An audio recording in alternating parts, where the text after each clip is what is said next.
안녕하세요. 동갑내기 남자친구와 결혼을 앞두고 있던 20대 여성입니다. 세상에 돈 싫어하는 사람이 어디 있겠어요. 저도 돈 좋아합니다. 그렇지만 남의 돈을 막무가내로 탐내는 것은 안 된다고 생각합니다. 그런데 제가 사랑하는 사람의 가족들이 딱 그런 사람들이더라고요. 그래서 헤어졌어요. 저와 남자친구는 같은 대학교 출신입니다. 같은 해에 같은 전공으로 입학한 동기이긴 한데 처음부터 친해지지는 못했습니다.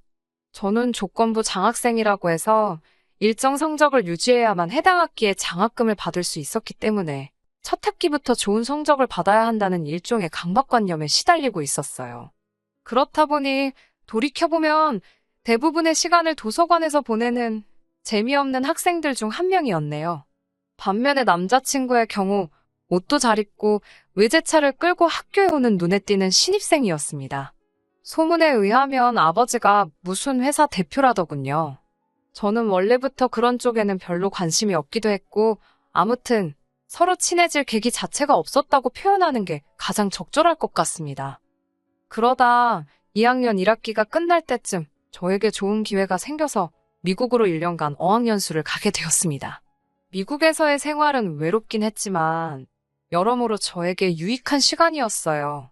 현지에서 영어를 배우니 하루가 다르게 실력이 느는 게 느껴지더라고요. 귀국하기로 한 날짜가 2주 정도 남았던 무렵 결국 저는 부모님께 1년만 더 있게 해달라고 부탁을 드렸습니다. 나중에 부모님께서 말씀해 주시기를 당시 외동딸인 제가 해외에서 1년 더 공부하고 싶다 하니 기특하기도 하고 걱정스럽기도 하고 몇 날 며칠 밤잠을 설치셨다고 하셨어요. 아무튼 결국 부모님은 제 뜻을 존중해 주셨습니다. 부모님의 응원과 도움으로 저는 미국에서 2년 동안 어학연수를 한 뒤 한국으로 돌아왔습니다. 복학을 하고 나서야 친하게 지냈던 친구들 중 몇몇은 휴학을 했고 또 몇몇은 나름의 계획들이 있어 당장은 학교가 아닌 다른 곳에 가 있다는 사실을 알게 되었습니다. 강의실에 들어가면 대부분 낯선 얼굴들 뿐이니 서운해 할 일이 아닌 걸 알면서도 괜히 서운하더라고요. 그렇게 혼자 다니는 일이 잦아지던 무렵 우연한 기회로 남자친구를 마주치게 되었습니다. 남자친구가 먼저 제 이름을 부르며 잘 지냈냐고 묻더라고요. 남자친구가 제 이름을 기억하고 있다는 사실에 살짝 놀랐습니다. 마침 수업이 없었기에 학교 앞 카페에서 잠깐 이야기를 나누게 되었습니다. 알고 보니 제가 휴학을 했던 기간 동안 남자친구 역시 군복무를 하느라 휴학 중이었대요. 그래서인지 남자친구 또한 복학 이후로 저만큼이나 심심한 학교 생활을 하고 있답니다. 이후로도 저희는 예전과는 달리 자주 만나고 붙어 다니기 시작했습니다. 저희 둘 모두를 아는 친구들은 의외라고 했지만 저희는 왜 진작에 친해지지 못했는지 서로가 신기해할 만큼 급속도로 가까워졌습니다. 그리고 얼마 지나지 않아 사귀는 사이로 발전했어요. 남자친구의 1, 2학년 때 성적은 처참한 수준이었습니다. 그나마 3, 4학년은 본인도 인정했을 만큼 제 덕을 많이 봤어요. 저는 정말 남자친구랑 나란히 안정적인 직장을 갖고 그 후에 둘만의 가정도 꾸리고 싶었습니다. 다행히 저희 둘의 노력과 진심이 통했는지 졸업 후 얼마 지나지 않아 저희 둘 다 비슷한 수준의 중견기업에 나란히 취직을 할 수 있었습니다. 비슷한 수준의 중견기업이라고 표현을 한 이유는 사회적 인식을 기준으로 말씀드린 거예요.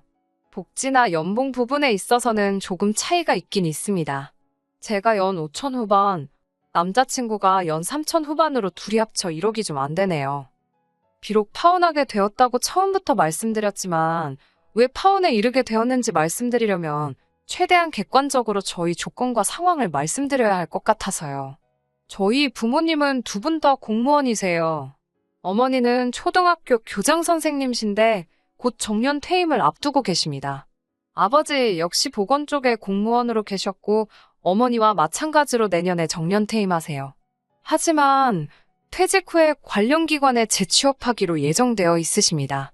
그렇다 보니 두 분 연금이랑 아버님이 재취업으로 받으실 돈까지 하면 한 달에 1,000만 원 이상 버실 것 같아요. 그 외에도 지금 살고 계신 아파트랑 모아두신 재산이 조금 있으신 걸로 압니다. 재산 규모까지는 정확히는 모르고요. 다만 노후는 확실하게 보장되어 있고요. 그런데도 저희 부모님이 계속해서 돈을 버시는 이유는 딱 한 가지입니다. 부모님 힘 닿는 데까지 조금이라도 더 벌어서 저 결혼할 때, 그리고 저 살면서 혹시나 힘들 때 조금이라도 보태주고 싶으시다 하셨습니다. 반면에 남자친구의 사정은 달랐습니다. 앞서 언급했던 것처럼 대학교에 입학했을 당시 교내에는 남자친구가 무슨 기업의 아들이라더라, 아버지가 무슨 회사 대표라더라, 별의별 소문이 다 돌았습니다. 추측컨대 남자친구도 딱히 그런 소문을 바로잡으려 하지 않았기 때문에 소문은 시간이 지날수록 걷잡을 수 없을 만큼 커져갔던 것 같아요. 명품이류에 외제차 타고 통학하는 신입생은 흔치 않으니까요. 저 역시 남자친구와 사귀기 전엔 그 소문을 어느 정도 믿었습니다. 그리고 결론부터 말하자면 반은 맞고 반은 틀리다였어요. 남자친구의 아버지는 중소기업의 월급 사장이었습니다. 아버님께서는 젊은 시절에 취득하신 특수 자격증으로 어느 중소기업에서 소위 자격증을 빌려주시고 사장이라는 직함을 받으신 분이셨습니다. 그에 걸맞는 예우로 비교적 적지 않은 월급과 차를 제공받으셨고요. 하지만 남자친구와 결혼 이야기가 나오기 시작했을 때 남자친구가 저에게 한 가지 사실을 털어놓았습니다. 솔직히 말하자면 자기가 알기로는 집에 목돈이 없다고 하더라고요. 집안 재정 상황이 그렇게 된 데에는 그럴 만한 사정이 있다면서 들려준 이야기는 충격적이었습니다.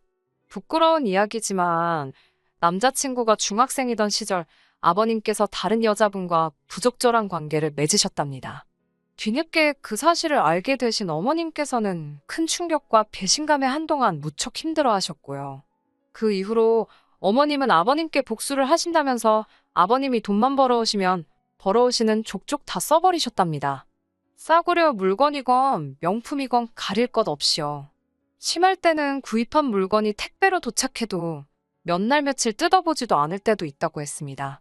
대학교 신입생 시절 남자친구가 입고 걸치고 오던 것들도 남자친구가 좋아서 산 것들이 아니라 어머님이 거의 반강제로 사다 입힌 거나 다름없다고 했어요.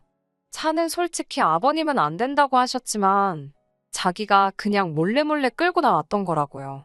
그때는 남자친구도 어린 나이였기에 주변 또래들의 부러워하는 시선이 싫지만은 않더랍니다. 게다가 막상 실제로 누가 찾아와서 이러쿵저러쿵 따지지도 않았을 뿐더러 그다지 궁금해하지도 않는 눈치였다고요. 그렇다 보니 의도치 않게 저를 속이게 되었다며 늦게나마 저에게 미안하다 했습니다. 아무튼 솔직한 심정으론 남자친구의 부모님이 경제적으로 여유가 있으신 분들이라면 좋았겠지만 아니라고 해도 저에게 큰 문제가 될 것은 없었습니다. 주변 사람들이 말하기를 안 주고 안 받는 것도 괜찮다고 했거든요. 이런 생각을 할 때만 해도 진지하게 결혼 이야기가 나왔던 시기도 아니었고요. 하지만 사귄 지 4주년이 되던 날 저는 예상치 못했던 프로포즈를 받게 되었어요. 결혼 이야기가 나온 뒤 처음으로 남자친구 부모님께 인사를 드리기 위해 남자친구 집으로 향했어요. 제법 오랜 시간 동안 연애했지만 남자친구 부모님께 인사를 드리는 건 이번이 처음이었습니다. 사실 남자친구가 몇 번이나 어머님 아버님과 식사 자리를 만들어 보려고 노력했던 걸로 알고 있어요. 하지만 그때마다 남자친구보다 8살 많은 누나가 뭐가 그렇게 급해서 안달이냐며 남자친구에게 무안을 준다고 하더라고요. 지난해에도 아버님 생신이라고 해서 간단하게 인사만 드리려고 했는데 또 그 소리를 하더라는 이야기를 듣고는 저도 기분이 좋지만은 않았어요. 남자친구는 누나와 사이가 좋은 편은 아니었습니다. 남자친구의 누나는 질투가 많고 충동적인 성격이라는 게 남자친구의 설명이었어요. 남자친구의 누나는 고등학교 졸업 후 추가 합격으로 운 좋게 그나마 전문대학에 합격하긴 했지만 그나마도 1년을 채 다니지 못하고 가족들과 상의도 없이 때려쳤답니다. 그 이후로 아르바이트를 전전하다 언젠가부터 네일아트를 하겠다며 가게를 차려달라고 그렇게 아버님을 들들 볶았나 봐요. 견디다 못한 아버님이 대출을 받아 가게를 차려주셨는데 가게에서 손님들과 싸울 줄 누가 상상이나 했겠어요? 거기다가 음주운전으로 사고까지 내면서 이런저런 합의금으로 그나마 아버님이 얼마 쥐고 계시던 돈도 다 써버리고 퇴직금까지 미리 값을 받으셨다는 걸 알았을 때는 남자친구도 정말 화가 나서 돌아버리는 줄 알았대요. 그러니 남자친구의 입장에서도 아무리 피를 나는 형제일지라도 누나가 곱게 보일 리는 없었겠지요. 아무튼 이런 대략적인 상황을 아는 상태에서 남자친구의 식구들을 만나러 가게 되었습니다. 저나 남자친구나 반대 방향이긴 해도 서울에 살고 있었기 때문에 찾아가는 길이 어렵지는 않았어요. 저도 다른 사람들처럼 화과자에 꽃바구니를 준비했습니다. 남자친구의 집은 평범한 30평대 아파트였어요. 도착하니 어머님 아버님께서 반갑게 맞아주셨습니다. 어머님은 당신이 어제 시간이 없어 제대로 준비를 못하셨다며 그냥 있는 반찬이랑 대충 한 끼 먹자고 하셨습니다. 대신 다음에는 더 맛있는 거 먹으러 가자고 하셨어요. 제가 원래 반찬 투정을 하거나 입이 까다로운 사람은 아니에요. 하지만 식탁을 쓱 보니까 국이나 찌개는 고사하고 마른 밑반찬 몇 가지에 계란 후라이가 전부더라고요. 저도 사람인데 당연히 실망했어요. 하지만 밥을 먹으러 온 것도 아니고 가뜩이나 긴장한 상태라서 어차피 무엇을 먹는들 제대로 소화시킬 자신도 없었기에 애써 그러려니 생각하려고 했습니다. 밥 한 숟갈 뜨려는데 어머님하고 아버님 두 분이서 이야기를 시작하시더라고요. 듣자 하니 아버님은 반년 안에 회사를 나오신답니다. 그리고는 반년에서 1년 정도는 쉬시다가 경비일 알아봐야지 그러시는 거예요. 그 이야기를 듣는데 제가 다 걱정이 되었습니다. 짧은 순간이었지만 별의 별 생각이 다 들었거든요. 현역으로 계실 때 결혼식을 올려야 하는데 라는 생각부터 시작해서 요새는 경비일도 구하기 어렵다던데, 그리고 남자친구 말로는 집에 목돈이 하나도 없댔는데 무슨 돈으로 반년이건 1년이건 버티시려고 그러지. 별의별 생각들이 머릿속을 스쳤어요. 하지만 정작 어머님은 아무런 걱정이 없어 보이셨습니다. 저희를 보시더니 애들이 도와주겠지 그러시는데 정말 깜짝 놀랐습니다. 제가 어떻게 도와드리냐고 물었습니다. 사실 처음 인사드리러 간 자리니까 좋은 게 좋은 거라고 일단은 적당히 맞장구를 쳐드릴 수도 있었지만 그랬다가 제 팔자 제가 꼬게 될 수도 있잖아요. 그래서 처음에 인사하러 올 때부터 할 말은 똑바로 해야겠다고 생각하고 왔거든요. 어머님께서는 저를 물끄러미 쳐다보시더니 남자친구 쪽으로 시선을 돌리시고는 그럼 부모가 힘든데 모른 척 할 거냐고 안 도와줄 거냐고 되물으셨어요. 그래도 내가 지금까지 키워줬는데 당연히 챙겨줘야 되는 게 도리 아니냐고요. 그러면서 제 남자친구는 당신의 노후 대책이고 연금이랍니다. 그러자 남자친구가 난처한 듯 저를 쳐다보더니 어머님께 챙겨드린다고 대답했어요.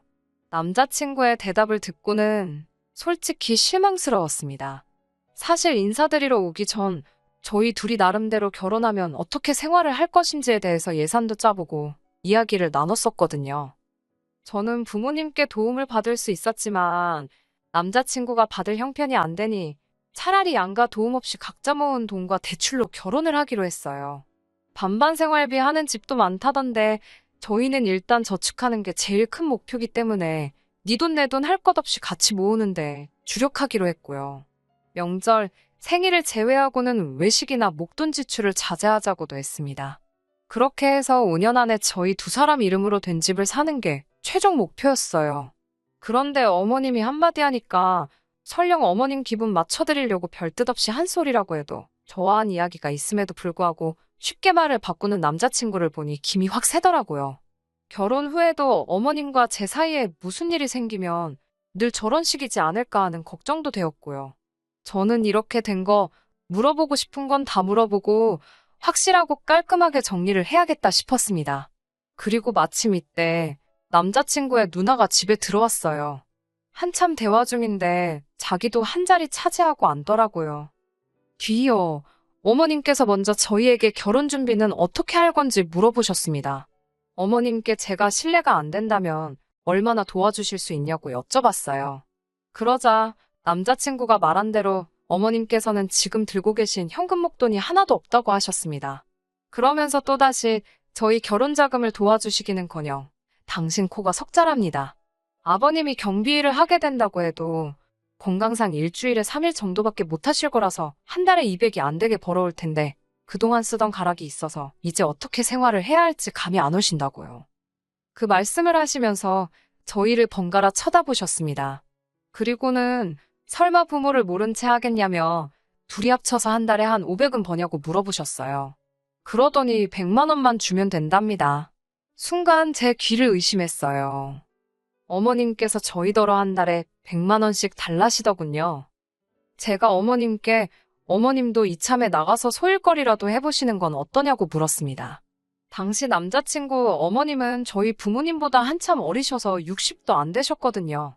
밖에 나가보시면 60 넘어서 현역으로 일하시는 분들 많으시다고 하니까 저더러 심보가 고약하답니다. 돈 얘기 좀 했다고 바로 시어머니 될 사람한테 나가서 돈 벌라는 애가 어딨냐고요. 내가 네 돈 달래든 내 아들한테 받으면 된다며 버럭하시는 어머님을 보는데 한숨이 절로 나왔습니다. 제 돈이건 어머님 아들 돈이건 저희 둘이 결혼하면 부부의 공동자금이라고 설명을 드려도 그건 당신 알 바가 아니랍니다. 더 화가 났던 건 옆에서 남자친구 누나까지 끼어들어서 어머님이 당신 아들한테 용돈 좀 달라는데 제3자가 왜 끼어들어서 감나라 배나라 하냐고 저한테 뭐라고 하더라고요. 누가 제3자라는 건지 결국 제가 언니야말로 제3자니까 빠지라고 했습니다. 그러자 남자친구 누나는 저더러 말하는 사가지 좀 보라며 네가 뭐가 그렇게 잘났는데 아까부터 따박따박 말대꾸냐입니다. 시댁에 그렇게 하라고 배웠냐고요. 짜증이 난 제가 나한테 그러지 말고 어머님이 지금 아버님 은퇴하시면 먹고 사실 돈이 없다는데 해결책 좀 내놔보라고 했습니다. 왜 그 이야기할 땐 입 다물고 아무 소리도 안 하고 있다가 제가 무슨 말만 하면 저한테 난리냐고요. 맏딸이신데 앞으로 부모님께 용돈 좀 드릴 거냐고 물었습니다. 언니도 100만 원씩 드릴 거냐고 하니까 남자친구 누나가 저를 죽일 듯이 노려보더라고요. 남자친구는 지 누나가 저한테 뭐라고 할 때는 입 딱 다물고 한마디도 안 하더니 이제서야 저한테 왜 그러냐며 그만하라고 하더라고요. 남자친구 누나는 자기가 자기 엄마한테 얼마를 주든 그게 저랑 무슨 상관이냐면서 저더러 네가 뭔데 이래라 저래라 난리냐고 고래고래 소리를 질렀습니다. 저도 언니한테 그러니까요. 그게 제가 하고 싶은 말이에요. 저희가 결혼을 하게 되면 어머님한테 용돈을 얼마 드릴지 이야기하고 있는 건데 왜 언니가 끼어드냐고요. 벌써부터 시누이 노릇이라도 하고 싶어서 그러냐고 물었네요. 그러자 남자친구 누나가 약간 얼빠진 표정으로 저를 쳐다보더니 너 미국물 먹었다더니 성격 뭐 같다고 그러는 거예요. 뜬금없이 미국 이야기가 왜 나오나 싶어서 순간 저도 벙쪘습니다. 남자친구도 왜인지 놀래서는 자기 누나한테 그 소리를 지금 왜 하냐고 말리더라고요. 그러니까 그 누나가 제 남자친구를 보면서 너 찝찝해 했잖아. 네 여자친구가 너 만나기 전에 미국에서 혼자 살았다고 집에 남자 몇이나 들였을지 모르겠다면서 걱정했잖냐고 소리를 빽빽 지르더라고요. 그 이야기를 듣는데 너무 충격적이었습니다. 연애 초반에 남자친구가 미국 생활은 어땠냐고 몇 번 묻기는 했는데 그냥 괜찮았다고 가볍게 이야기하고 넘겼거든요. 속으로 그런 생각을 하는 줄도 모르고요. 오늘 하루 종일 들었던 그 어떤 말들보다 남자친구의 속내를 알게 된 게 가장 슬프고 속상하고 이 결혼은 못하겠다 싶었습니다. 주섬주섬 제가 사갔던 화과자를 챙기고 자리에서 일어나는데 남자친구가 저를 잡더라고요. 그런 게 아니라면서 한다는 말이 아주 가관이었어요. 요새 여자들이 문제랍니다. 다들 해외만 나가면 외국 남자들하고 어쩌고 저쩌고 내가 사랑했던 남자가 그런 사고방식을 가지고 있었다니 온몸에 소름이 다 끼치는 기분이었어요.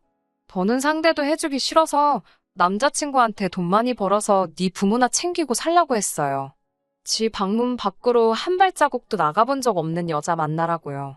그 와중에 어머님이 제 손에 들린 화과자를 뺏으려 들길래 환불할 거라고 했습니다.